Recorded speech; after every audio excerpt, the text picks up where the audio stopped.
除了工資上交，他的任何事都與我無關。最近一個已婚女生的帖子火了。大家好，我是 Sophia。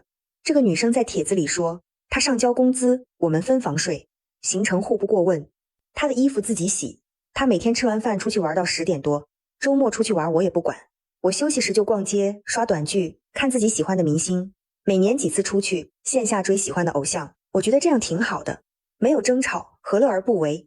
底下無數女生留言，這已經贏過90%的男人了，聽起來很和平，對吧？但兄弟，這其實是2個人都默契的把婚姻降級成了長期室友加 ATM 協議。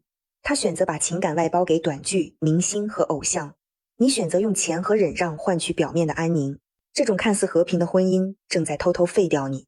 第一，你被徹底工具化，只要工資按時交，你的辛苦、你的孤獨、你想被在乎的渴望，與他毫無關係。你不是丈夫，你只是個定時付房租的提款機。第二，你在經歷精神的慢性自殺，他把所有的溫柔和心跳都給了屏幕裡的偶像，而你每天下班面對的是冷冰冰的分床。長期活在這種情感荒漠裡，你會逐漸麻木，對自己失去信心。第三，這份婚姻的平和脆弱的不堪一擊，你用尊嚴和真心換來的安寧，一旦哪天經濟壓力變大，或者你們其中任何一方在外面遇到了真正讓心動的人，這段婚姻隨時可能瞬間崩盤。你以為的和平，其實只是雙方都還沒找到更好的替代品而已。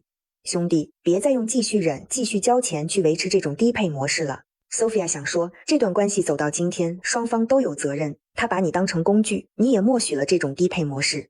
但現在改变的主動權在你手上，那到底該怎麼打破僵局呢？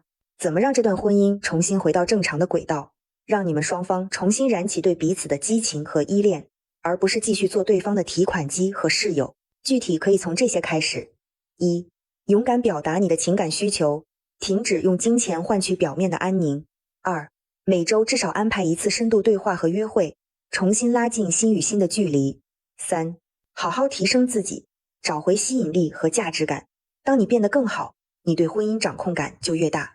4、如果雙方的關係已經冷到骨子裡，主動找專業婚姻諮詢師是一種負責的表現。對於這樣的婚姻狀態，覺得好的請在評論區打1，覺得不好的打2，覺得可以改善的打3。喜歡這期內容，請點讚、訂閱。我們下期繼續聊如何在婚姻裡重新找回被愛的感覺。下期視頻不見不散。